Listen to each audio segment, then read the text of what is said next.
ganito? Ba't ganon?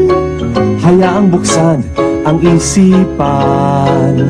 Sa science o agham, tayo na sa sineskwela. Tuklasin natin ang siyensya. Buksan ang pag-iisip. Tayo'y likas na scientist. Tayo na sa sineskwela. Tuklasin natin ang siyensya.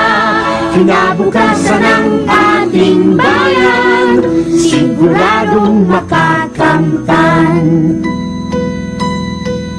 Sa daigdig ng agham, tuklasin ang kaalaman. Halina't lumipad sa daigdig ng isipan. Tayo na sa sineskwela.